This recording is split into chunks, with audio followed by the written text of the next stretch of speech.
Me llamo Adrián y durante 13 años serví en la Brigada de Reconocimiento de Montaña.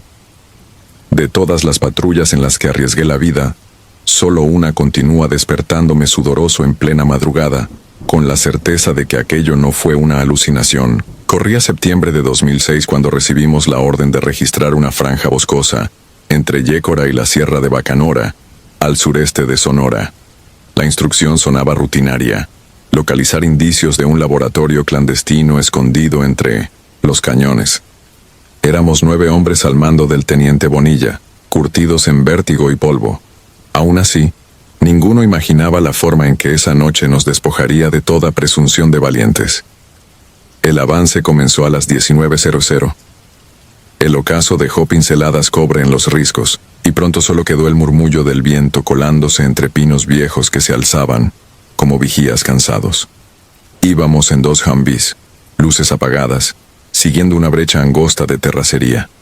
A las 22:30, la señal de radio ordenó descender y proseguir a pie. Según inteligencia, el objetivo quedaba a menos de 3 kilómetros. La humedad fría se pegaba a la piel como un trapo helado, y los insectos insistían en zumbar junto a los oídos. Entonces ocurrió algo que me descoyuntó. Los nervios, todo sonido se extinguió de golpe. El bosque, siempre vivo incluso de noche, quedó repentinamente mudo. Ni grillos, ni hojas, ni nuestro propio jadeo. Solo un silencio espeso que parecía absorber la respiración. Bonilla levantó un puño, solicitando alto total. Pude ver el vapor de mi aliento suspendido, inmóvil, como si el aire hubiera olvidado moverse. Mi estómago se encogió con esa señal primitiva que antecede a la desgracia. Caminamos unos metros más hasta un claro circular que la luna iluminaba con un resplandor lechoso. Allí, sobresaliendo entre la hojarasca, había un círculo de rocas ennegrecidas, restos de un fuego antiguo que alguien había delineado con precisión casi ritual. Al centro, un cráneo de venado se consumía en brasas moribundas sin que hubiera leña que alimentara las llamas. Nadie pronunció palabra. Resultaba imposible decidir qué chocaba más, que aquel fuego ardiera sin combustible, o el silencio, rotundo que seguía envolviéndonos. De pronto un crujido quebró la quietud, proveniente del costado oriental del claro. Giramos fusiles al unísono y allí lo vimos. A contraluz, emergiendo entre los troncos, apareció un ciervo descomunal, demasiado alto para ser real. Sus astas eran retorcidas, como raíces arrancadas de la tierra, y su piel pendía a jirones dejando entrever carne oscura latiendo debajo. Lo peor era su estómago, abierto como si lo hubieran eviscerado. Un hueco que mostraba costillas ennegrecidas, sin que brotara sangre. Las cuencas de sus ojos brillaban de un amarillo febril. El animal avanzó con un trote imposible. Cada pisada no sonaba, sino que vibraba, como martillazos dentro de la cabeza. Instintivamente apunté al pecho y disparé 3 veces. Las balas atravesaron aquella membrana putrefacta y se incrustaron en el tronco de un pino, detrás. Sin soltar su mirada, la bestia emitió un bramido que no salió por la boca, sino que retumbó desde el interior hueco de su tórax. Todos abrimos fuego. La noche se iluminó con los fogonazos, pero la criatura apenas se estremeció, igual que un saco de piel colgando de un alambre. El teniente ordenó retroceder en abanico. Los casquillos caían calientes sobre la hojarasca, helada mientras el ciervo muerto seguía avanzando. Cuando estuvo a unos 10 metros, su cuello se quebró con un chasquido y la cabeza colgó de lado, torcida de forma antinatural. Aún así, caminó otro par de pasos. Entonces la bestia se replegó sobre sí, igual que si las piernas no soportaran el peso, y se desplomó levantando un polvo fino. Nada más tocar el suelo, se deshizo como papel húmedo y quedó convertido en una masa negra que hervía, desprendiendo un olor a cobre quemado y almizcle. Cualquiera habría deseado creer que aquello había terminado, pero lo indecible apenas comenzaba. Del charco negruzco emergieron como larvas despertando unas figuras humanoides del tamaño de un niño. No tenían rostro, solo piel lisa y gris que relucía como aceite. Caminaban erguidas, sin dedos discernibles en pies ni manos. Se contaban, al menos una docena, y se movían con una fluidez que contradecía sus extremidades cortas. rodearon nuestro semicírculo sin emitir un sonido. El silencio era ahora martilleante. Podía oír mi pulso golpeando el cartílago de mis orejas. Disparamos ráfagas cortas, medimos cada cargador, pero las balas atravesaban aquellos cuerpos gelatinosos dejando agujeros que se cerraban al instante, como si el tejido se plegara de nuevo sobre sí mismo. Una de las figuras se abalanzó contra Cárdenas, el granadero del grupo, hundiéndole la mano dentro del pecho como quien atraviesa agua tibia. Cárdenas cayó de rodillas sin un grito. Por la boca le brotó un chorro espeso, demasiado oscuro, para ser sangre fresca. Yo sentí la cordura resquebrajarse alumbrada a ráfagas por los disparos. El teniente gritó que abriéramos paso hasta los Humvees. Retrocedimos en bloque, soltando granadas de fragmentación para cubrir la salida. Las detonaciones rompieron finalmente la mudez. Un trueno triple que encendió el cielo de destellos anaranjados. Yo fui el último en girar hacia la brecha. Al hacerlo, advertí que las criaturas no se dispersaban con la metralla. Simplemente se separaban en dos, como sombras divididas por un rayo de luz, y las mitades seguían avanzando, regenerándose mientras caminaban. Sentí un vértigo oscuro en el pecho. Aquello no obedecía a ninguna lógica biológica conocida. Llegamos a los vehículos y nos atrincheramos detrás de las puertas blindadas.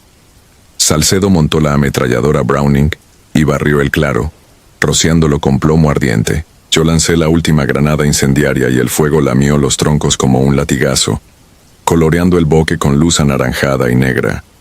Las figuras se detuvieron al borde de las llamas, deformándose al calor como cera. Por fin, la maldita quietud se rompió con un sonido que aún me desvela. No era un grito, sino un coro de chicharras ralentizadas, un chirrido que atravesaba las costillas igual que una sierra. Bajo ese coro, las criaturas se retrajeron entre sombras, retrocediendo hasta fundirse de nuevo con la mancha viscosa que había sido el ciervo, y la amalgama completa se deslizó dentro de la tierra, dejando brasa y humo. En cuestión de segundos, todo estuvo otra vez quieto salvo el crepitar de la hojarasca incendiada. No hubo persecución. Nadie insistió. Subimos a los Humvees, sin reportar por radio la verdadera causa del contacto. Mencionamos posible artefacto incendiario enemigo y 2 bajas por fragmentación. Condujimos 10 kilómetros hasta un punto de extracción en ruinas mineras y, al amanecer, un helicóptero nos evacuó. Durante el vuelo, el silencio impuesto por las turbinas se parecía demasiado al vacío que había precedido a aquella aparición. En Posenta, el puesto de mando, la versión oficial se escribió con tinta fría.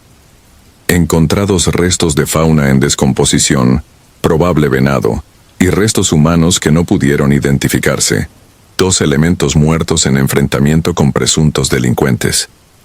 A los sobrevivientes nos citaron para evaluaciones psicológicas y análisis toxicológicos. Negativo a estupefacientes, negativo a contaminantes bioquímicos. El parte médico señaló estrés agudo. Con eso cerraron el archivo. 2 semanas después, Salcedo solicitó baja voluntaria y desapareció de los radares del personal castrense. Figueroa, el operador del segundo vehículo, se pegó un tiro en un hotel de paso, en Nogales. Las autopsias, supe después, revelaron en ambos un mismo hallazgo. Cicatrices internas en la cavidad torácica, como si el tejido hubiera sido removido y recolocado. Nadie quiso explicarlo. Al resto nos reubicaron en distintas unidades, fragmentándonos, como para diluir la memoria colectiva de lo que vimos. Hoy soy un civil que le da la espalda a la selva, pero duermo con una lámpara de gas encendida. A veces el zumbido eléctrico se corta de súbito, y ese silencio denso regresa, idéntico al que precedió a la bestia. Cuando ocurre, mi piel se eriza anticipando el crujido de ramas y el chirrido imposible. No importa quién lea esto, ni la credibilidad que otorguen. Escribo solo para forzarme a admitir que sucedió. Y para advertir quizá a la siguiente patrulla que se adentre por esos cañones. Si el bosque calla de golpe, retrocedan. Porque hay fuegos que no necesitan leña y criaturas que no sangran. Y una vez que el silencio las anuncia, la montaña entera parece contener la respiración, esperando a ver quién parpadea primero. El costo de equivocarse son pulmones vaciados, nombres borrados de informes y noches eternas donde la oscuridad sisea con voces de insecto dentro de la cabeza. Yo parpadeé, y desde entonces la luz nunca es suficiente.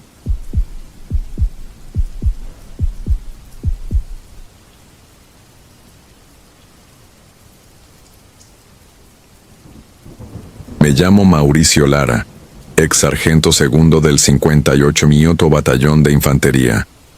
Hoy, con 57 años y varias campañas contra el narco en la espalda, todavía me levanto empapado cuando recuerdo lo que sucedió en marzo de 2008, en lo más hondo de la Sierra Nayarita. Desde aquella noche no he vuelto a dormir de corrido. La orden llegó un martes de madrugada, dentro de una carpeta marcada con la palabra plataforma. El mayor que la trajo evitó mirarnos a los ojos. Su nerviosismo contrastaba con el sigilo de mi Nodesim. Las instrucciones: localizar y neutralizar un laboratorio de metanfetaminas escondido en un cañón, al que los lugareños llamaban la Garganta del Silencio. Éramos 16 hombres y una teniente médico, 6 cadetes sin fuego real y 10 veteranos curtidos. En las imágenes satelitales no se veía más que un tajo gris entre montes verdes, sin rastro de caminos, fogatas o gente. Partimos al amanecer siguiente. Dejamos los vehículos en el último tramo de terracería y seguimos a pie.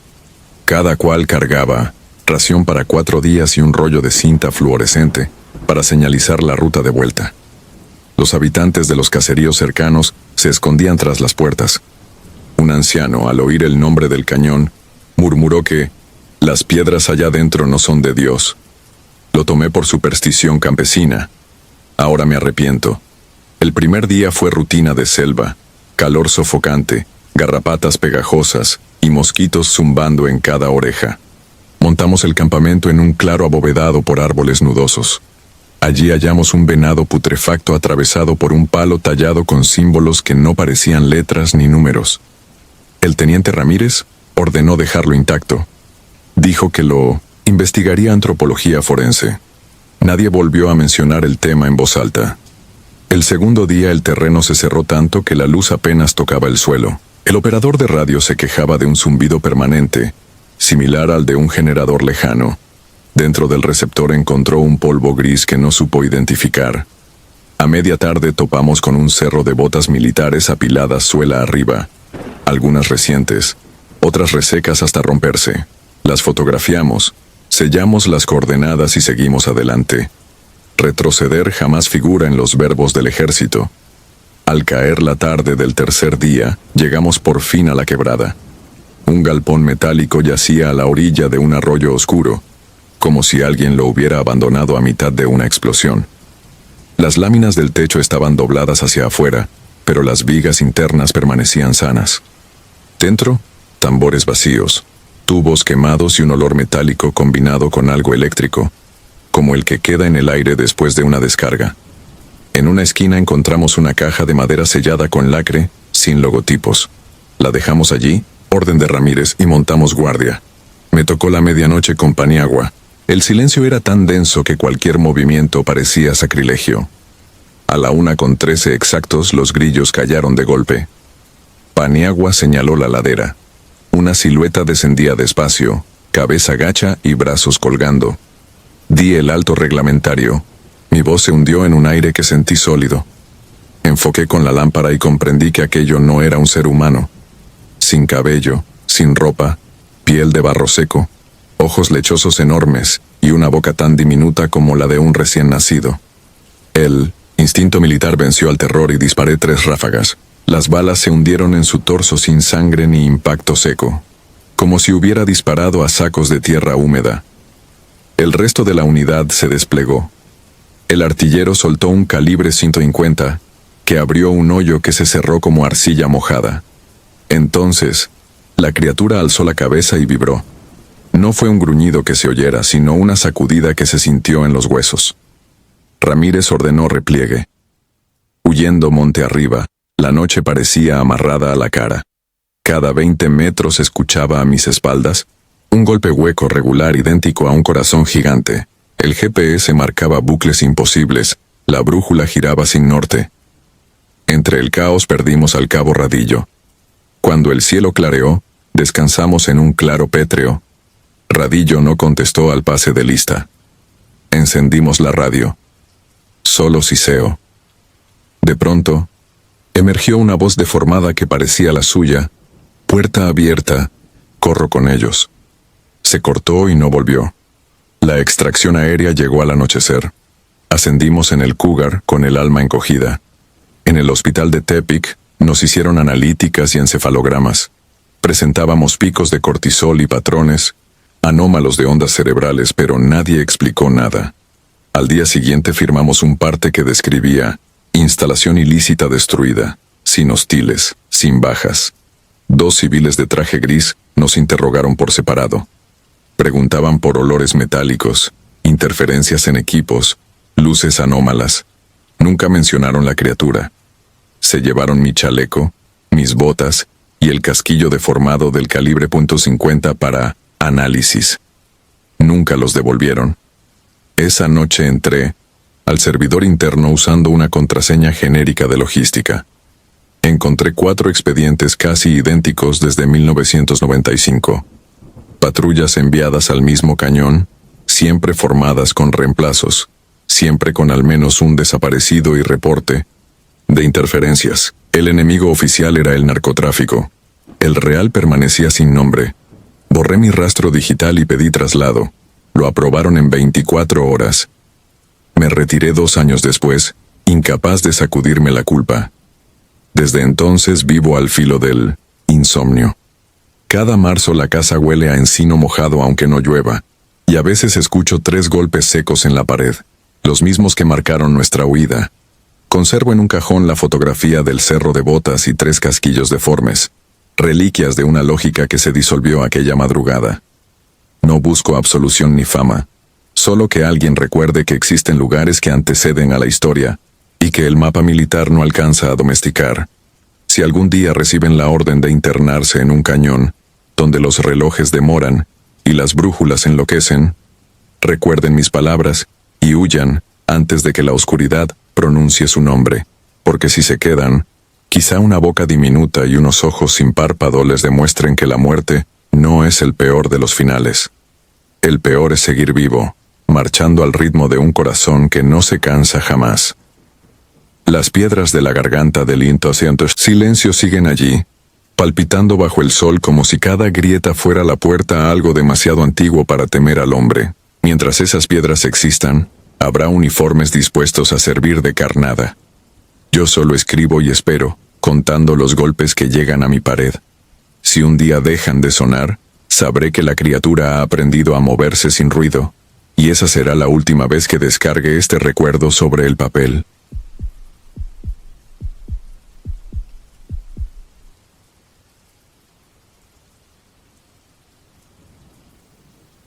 Nunca pensé que, después de 22 años de servicio, lo que me quitaría el sueño no serían los disparos ni las explosiones, sino el recuerdo insistente de unos rostros cubiertos de barro que jamás debieron existir. Me llamo Rafael Cuellar.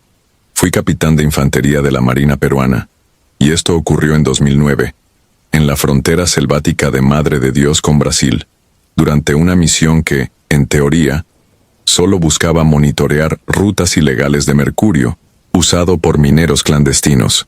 Éramos 5 hombres equipados con lo mejor que podía ofrecer un presupuesto escaso. Fusiles relativamente nuevos, un GPS recubierto con cinta para la humedad y raciones deshidratadas que se volvían una pasta, agria en la boca. La selva nos envolvía con ese olor agrio de hojas podridas.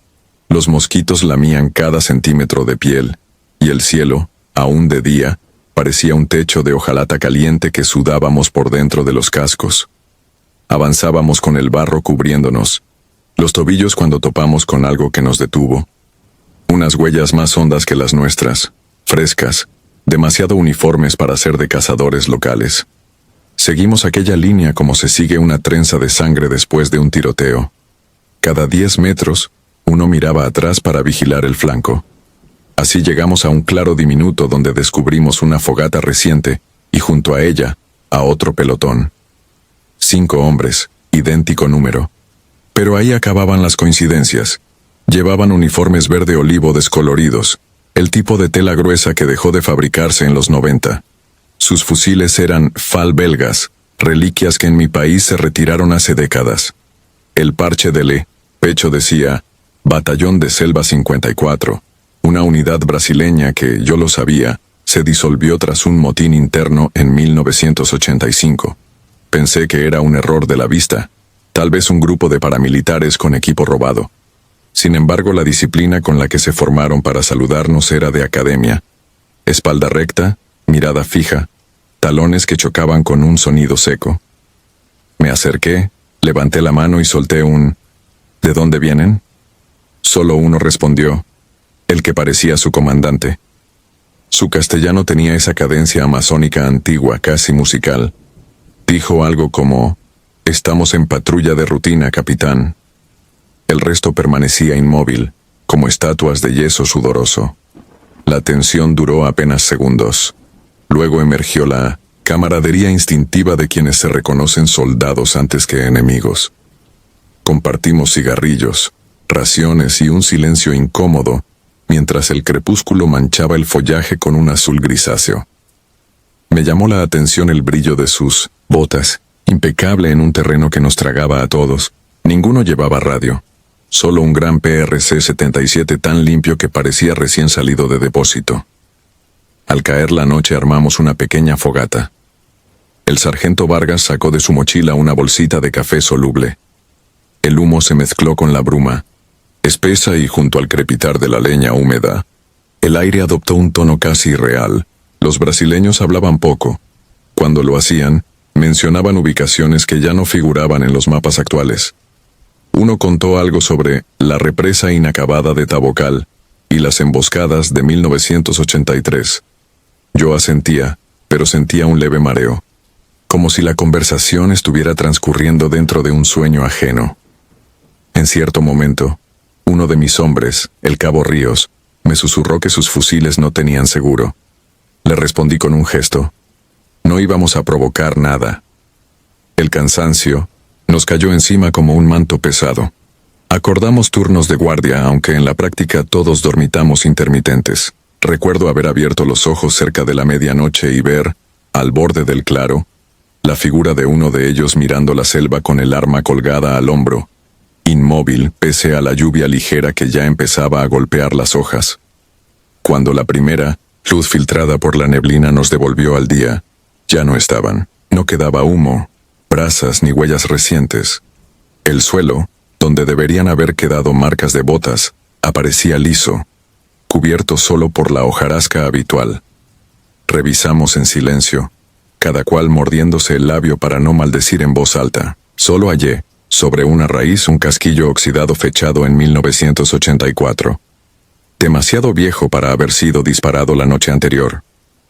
El GPS marcaba una latitud coherente con nuestro itinerario, sin saltos temporales absurdos. Aún así, todos cargábamos la misma sensación de estar regresando de un lugar fuera del tiempo. El teniente Silva insistió en seguir el rastro. Caminamos 3 horas hasta darnos por vencidos. Todo rastro se perdía a pocos metros del claro, como si la selva se hubiera tragado la noche. De vuelta al puesto adelantado, redacté el informe más neutro que pude. Expliqué que habíamos encontrado un destacamento irregular no hostil. Omití mencionar detalles imposibles. Los papeles oficiales no toleran lo sobrenatural. Aún así, la historia corrió boca en boca entre patrullas vecinas. Cada quien añadía un matiz nuevo. Algunos decían que los uniformes parecían secos pese a la lluvia, otros que los hombres olían a naftalina. Pasó un mes. La misión concluyó y yo volví a Lima con la piel cubierta de cicatrices de lianas y pensamientos larvarios que se abrían solo de noche. Empezaron las pesadillas. Me veía en aquel claro convertido en un cementerio, rodeado de cruces oxidadas. Los brasileños me llamaban por mi rango, pero con voces huecas, como desde un túnel inundado.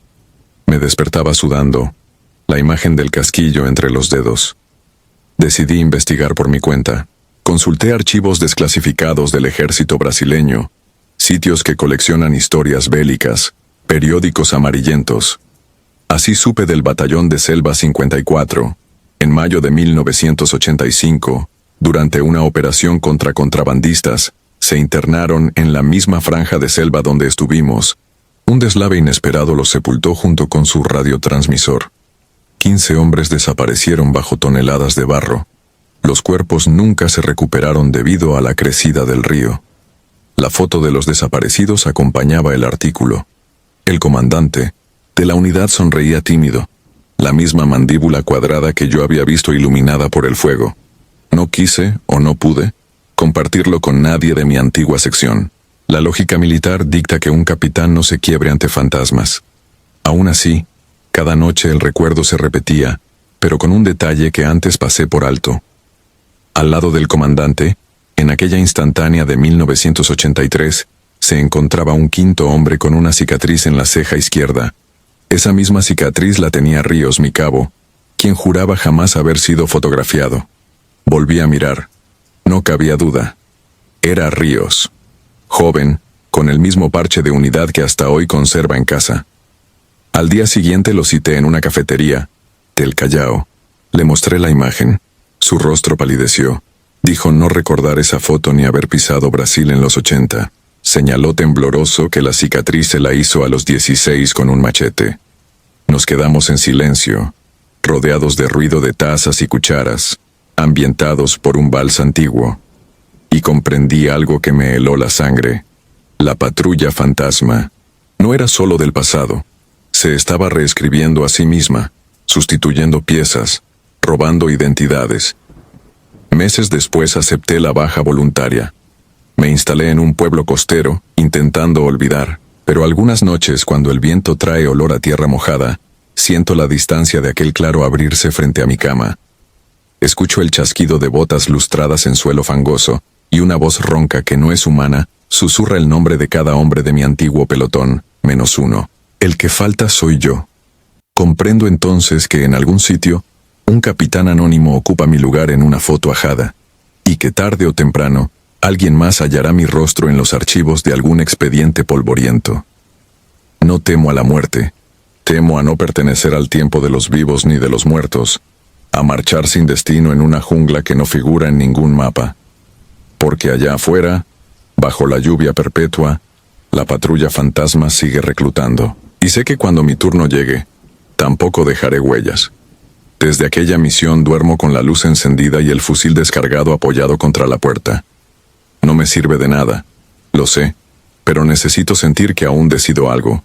A veces despierto, creyendo oír el crujido de una radio vieja que cambia de frecuencia. La primera noche que sucedió, juraría que escuché el roncar de Vargas justo detrás del muro, como en los viejos campamentos, y tuve que recordar que vive a 500 kilómetros de aquí.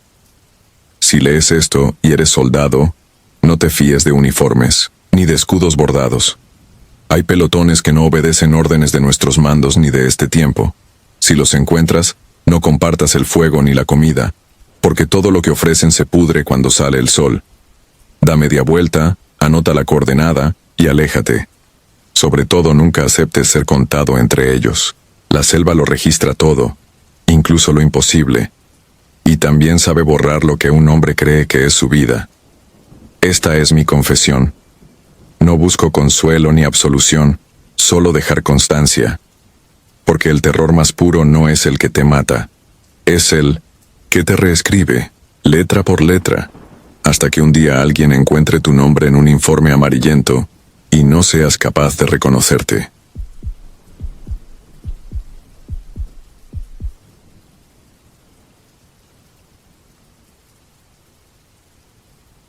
Tenía 42 años cuando me ordenaron volver a ponerme el uniforme para un operativo que, en el parte oficial, jamás existió. Ya llevaba un lustro tramitando mi retiro absoluto, creyendo que la vida en la milicia no podía reservarme algo más escalofriante que la guerra contra los cárteles. Me equivoqué. Aquella madrugada de marzo de 2013, el coronel Alvarado me marcó desde un número cifrado y solo pronunció 2 palabras: Operativo Farallón. Nadie más tenía que saber. Tenía 50 minutos para llegar al antiguo fuerte de Perote, en 1900, las montañas brumosas de Veracruz.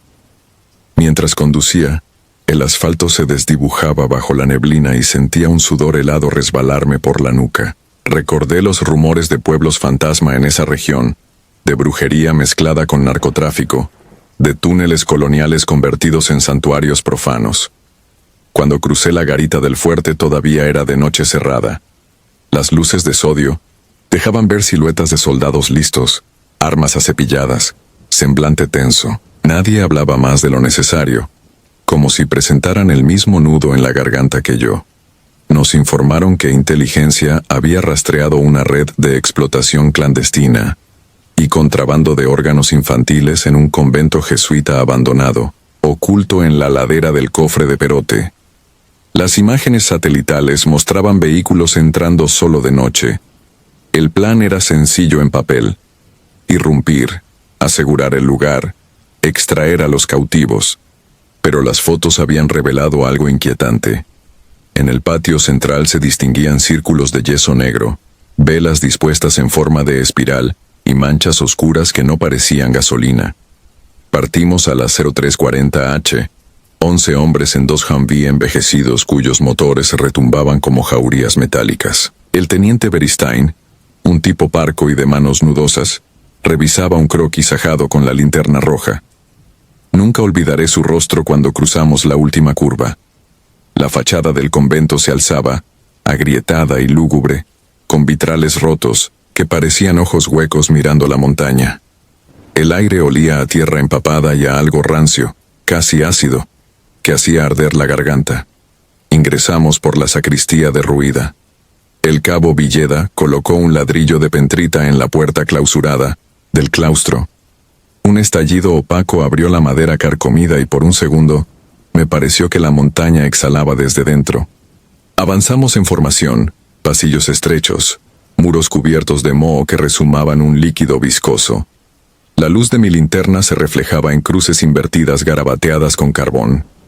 Encontramos 3 cuerpos, 2 hombres jóvenes y una mujer, todos con la garganta seccionada colgados de ganchos de carnicería.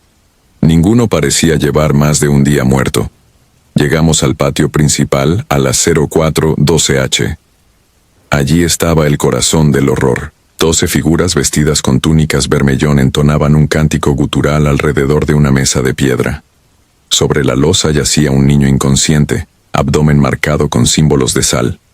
El líder levantó un cuenco de barro, y a la luz temblorosa de las antorchas distinguí que el líquido era sangre coagulada. En vez de dispersarse, los encapuchados siguieron cantando, como si nuestra presencia alimentara el rito. Una orden seca del coronel rompió el hechizo. Disparos al aire, estruendo de granadas aturdidoras. 2 de ellos corrieron. El resto se arrojó al suelo. El líder permaneció erguido. La máscara de barro que le cubría el rostro parecía recién modelada, aún húmeda. Cuando el sargento Méndez intentó esposarlo, el sujeto exhaló una palabra imposible de confundir: tlemictia.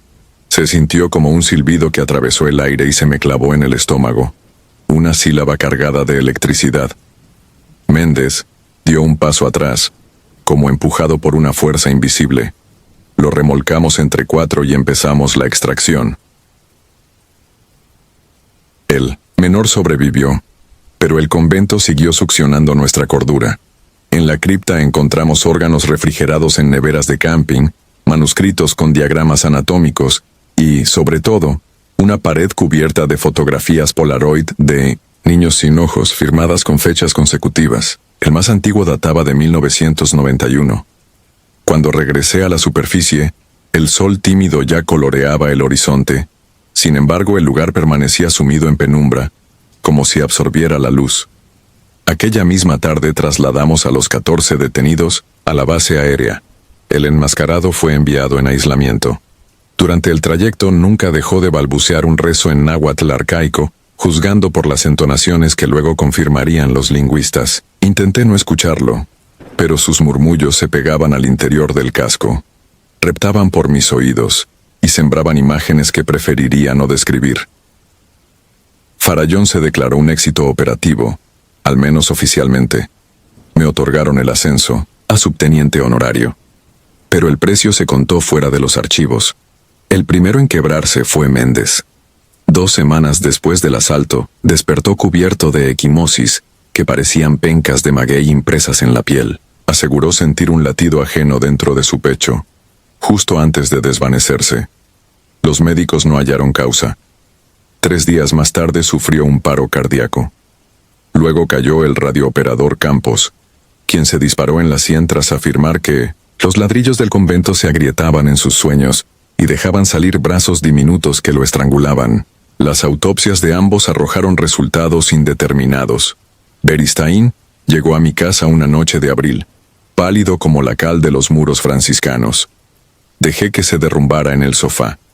Repetía que aún podía oler la sangre fresca, que cada vez que cerraba los ojos escuchaba la palabra tlemictia, susurrada dentro de las paredes. Traté de calmarlo con aguardiente, sin éxito. Antes del amanecer salió corriendo. Lo encontraron a 7 kilómetros, descalzo, con las córneas reventadas, tal vez por arrancarse la venda imaginaria que, según él, le colocaban los niños, de las fotos. Yo fingí estabilidad, mas cada amanecer pesaba más. El goteo metálico de la plomería emulaba ese cántico grave. La sombra del perchero se deformaba hasta parecer un monje encapuchado. Dormía con la pistola debajo de la almohada, y aún así, me despertaba temblando sintiendo manos pequeñas apretarme la tráquea. Una madrugada oí que alguien caminaba descalzo por el pasillo. Al abrir la puerta solo vi huellas húmedas que terminaban frente al retrato de mi hija. Tomé una decisión. Enfrentar al origen. Conseguí los expedientes clasificados y descubrí un dato omitido en el informe público. El líder anónimo había muerto en su celda a los 6 días, sin signo de violencia. Las cámaras no registraron visita alguna, pero las luces parpadearon durante 17 minutos, y cuando se restableció el suministro, el cuerpo yacía rígido, manos pegadas al pecho como si rezara. En la pared de hormigón apareció un espiral negro dibujado con su propia sangre.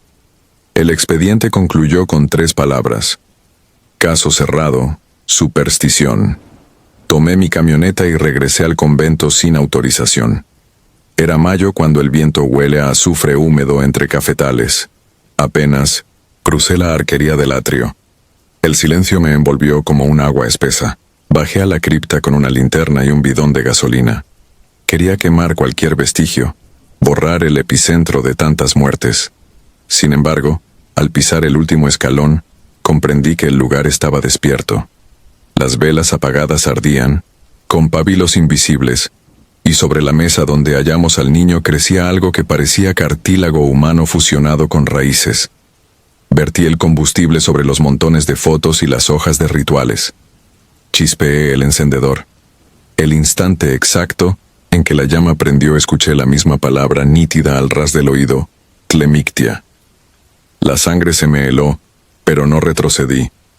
Arrojé el mechero y el fuego devoró los archivos con un estallido de aire caliente. El resplandor bañó la bóveda. Sombras infantiles danzaban sobre columnas torcidas.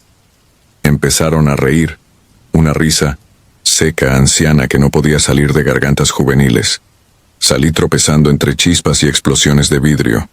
Detrás de mí, el coro crecía en furia, como si el convento bufara, dolido por la exorcización. Las llamas se propagaron por la techumbre reseca. Desde la loma se veía cómo las torres colapsaban, vomitando brasas hacia el cielo negro. Debí sentir alivio, pero me invadió un terror más hondo. Comprendí que incinerar un nido no mata la plaga, solo la disemina. Esa noche dormí en un motel de carretera. Soñé con niños vendados que abrían la boca y, en lugar de lengua, exhibían ceniza todavía ardiendo. Al despertar, la almohada olía a hollín. Han pasado 12 años desde la operación. Cuento esto porque mi pulso tiembla y sé que el tiempo se me acaba. Los chequeos médicos dicen que estoy sano. Sin embargo, cada luna nueva amanezco cubierto de moretones en forma de espiral. Cada vez más oscuros, cada vez más extensos. Escucho gotas que caen en algún lugar de la casa, aunque todas las llaves estén cerradas. A veces, antes del alba, las luces titilan 17 minutos exactos. Entonces percibo pasos infantiles y una respiración pegada a mi oído. Nunca miro, porque sé lo que murmurarían, Si alguien cree que exagero, que recuerde que existen expedientes incompletos, certificados de defunción ambiguos y un convento reducido a ruinas humeantes sin causa oficial de incendio. Yo estuve allí. Vi cómo un canto arcano corrompió la carne, cómo una sola palabra puede agujerear la realidad hasta dejar entrar lo que vive detrás. Si aún decide averiguar, aprovisionese de algo más que balas, porque hay lugares donde la fe es tan afilada como la navaja de un carnicero, y cortar la costra de piedra solo libera aquello que late debajo. He terminado de escribir. Son las 02:17 oca, y la casa entera acaba de quedar a oscuras. Empieza el murmullo. 17 minutos. Bastante tiempo para arrepentirse de haber abierto una puerta que debía mantenerse sellada para siempre.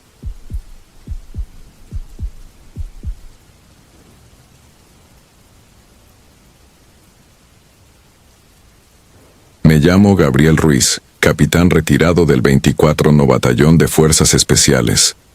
He disparado, he visto morir a camaradas, y he cargado con órdenes que me pesan aún en las manos, pero nada me roba el sueño como lo que ocurrió durante la Operación Silente 07.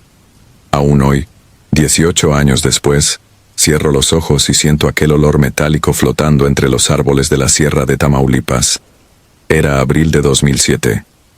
5 hombres formábamos la patrulla, de reconocimiento profundo. El teniente Íñiguez, los cabos Ávila y Mendoza, el operador de radio Chepe Lara y yo.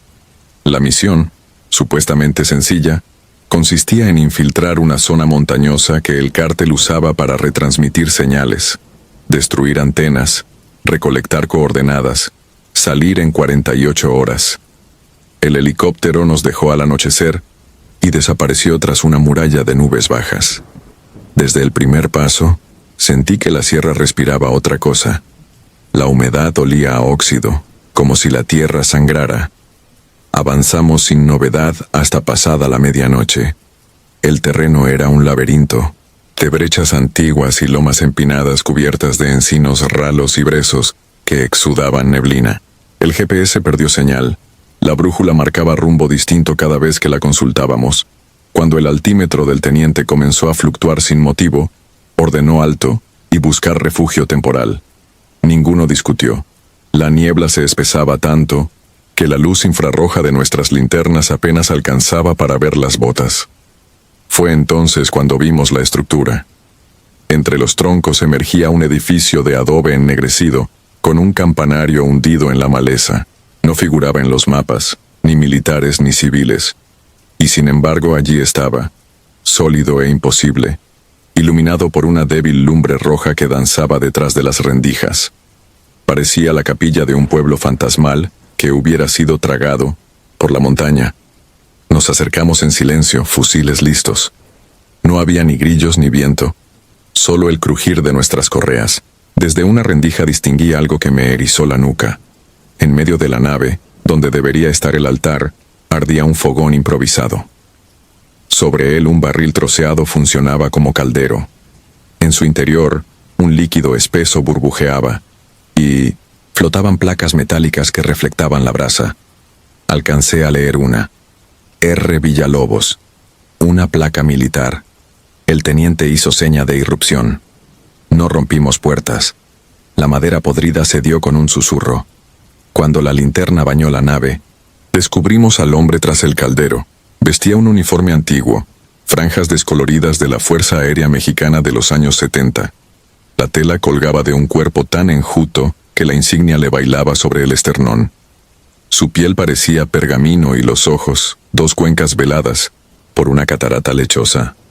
No nos atacó, solo levantó la cabeza, como si esperara ese momento desde hacía décadas. En ese instante, el aire se volvió pesado, denso como aceite. Sentí las rodillas quebrarse y caí sobre las rodilleras con un chasquido hueco. A mi lado Íñiguez gruñía intentando incorporarse. Ávila apretaba el gatillo en vano. El M4 no respondía. El hombre alzó la mano derecha. Colgaban de sus dedos 5 juegos de placas.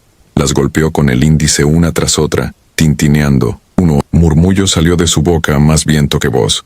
Faltan 5, nada más. La palabra se disolvió en el humo, pero el peso invisible se intensificó. El caldero hervía. La grasa crepitaba como aplausos en un teatro maldito. Vi, entre la espuma, trozos de hueso y restos de tela pixelada. Aquello no era carne de res ni de cerdo, era nuestro uniforme cocinándose con alguien dentro. Quise rezar, pero la lengua se pegó al paladar. Chepe, a mi izquierda, logró activar la radio de mano. Las estáticas se mezclaron con un sollozo. Eco, eco 5. Faltan 5. Era la misma voz que nos encadenaba al suelo, reverberando en la frecuencia de auxilio. El teniente trató de dar la orden de repliegue, pero solo brotó un gemido bajo. Entonces comprendí. El sujeto no nos veía como intrusos, nos contaba. Éramos los 5 que faltaban para terminar alguna clase de inventario macabro.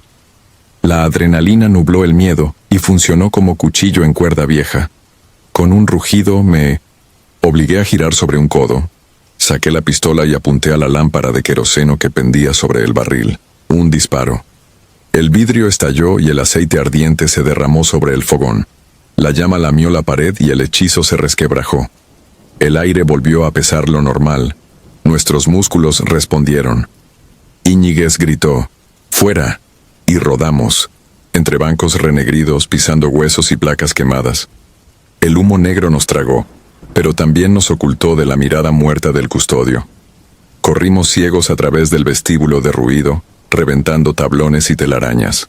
Al pisar el exterior, la niebla nos recibió con una bocanada fría que supo a resurrección. Sin mirar atrás, nos internamos entre los encinos. El fuego iluminó la bruma como un faro sangriento. Siluetas retorcidas danzaban en las copas. No, quise saber si eran sombras o almas. Avanzamos horas a tientas. Las brújulas por fin apuntaban al norte, como si el campo magnético hubiera recobrado la cordura al alejarnos de la capilla. Íñiguez sangraba de la frente. Chepe no soltaba la radio muda. Ávila caminaba con los ojos perdidos, y Mendoza murmuraba el número 5 una y otra vez, como si contara pasos que no quería dar. Al amanecer, encontramos la zona de extracción, original. El helicóptero llegó puntual, pero el piloto no ocultó el desconcierto cuando nos vio tiznados, sin las mochilas que abandonamos en la carrera, y con aquel olor a grasa rancia impregnado en las chamarras. Durante el vuelo, nadie habló. El teniente entregó un reporte lacónico. Antena destruida, resistencia nula, contacto hostil 0, retirada preventiva por incendio forestal. Ni una mención al custodio ni a las placas. En la base, un coronel, encanecido, nos interrogó por separado. A cada respuesta vaga apretaba los labios, como si conociera la capilla antes que nosotros. Al final firmamos un documento de confidencialidad. Se nos recordó que los rumores son balas que rebotan contra quien las dispara. El expediente de la Operación Silente 07 se archivó con sello de prohibida difusión. Ninguno protestó. Habíamos visto algo que no cabía en los manuales. Esa noche, mientras limpiaba mi arma, descubrí dentro del cargador un objeto extraño. Una placa militar ennegrecida. No era mía ni de mis hombres. El nombre grabado era irreconocible, corroído, por ácido y fuego. Sentí un escalofrío. Había cargado con ella todo el regreso sin notarlo, como si hubiera saltado al bolsillo para asegurar que el cupo estuviese completo. La arrojé al barril de desechos metálicos y vi cómo la fundían al rojo vivo. Aún así, juraría que al apagarse las brasas tintineaba reclamando su lugar perdido. Desde entonces, los 5 quedamos marcados. Íñiguez se retiró a los pocos meses, víctima de migrañas que le perforaban el cráneo en cada amanecer brumoso. Ávila desapareció en 2010 durante un viaje a la sierra. Encontraron su cantimplora y sus dog tags colgadas de un mezquite quemado. Chepe perdió la voz y vive cerca de la frontera, reparando radios viejas que nunca enciende. Mendoza duerme abrazado a un rosario y repite, faltan 5 entre dientes. Yo escribo este testimonio porque siento que esa cuenta regresiva aún corre, y temo que algún día el custodio reclame la placa que me correspondía. Cada madrugada, la niebla baja sobre mi patio, y por un instante, la huelo igual que aquella noche, un aliento de óxido y grasa humana. Entonces recuerdo su mirada velada y entiendo que, en algún rincón de la sierra, El custodio sigue removiendo su caldero, esperando que se complete el número y pueda apagar por fin la lumbre roja. Esperando el momento de arrastrar otra historia al olvido, con disciplina militar y paciencia de muerte. Por eso escribo. Para que, cuando falte uno de nosotros, alguien sepa a quién entregar la última placa y tal vez rompa el círculo con fuego antes de que el custodio cierre el conteo. Y si nadie hace caso, que al menos sepan que 5 no es un número. Es una promesa incumplida que arde y se repite en la niebla hasta que el último soldado cierre los ojos. Si disfrutas de los relatos, te invitamos a apoyarnos con un like y un comentario, ya que eso nos ayuda muchísimo. Además, si aún no estás suscrito o suscrita, te animamos a formar parte de la comunidad del terror. Muchas gracias por escucharnos y por tu apoyo.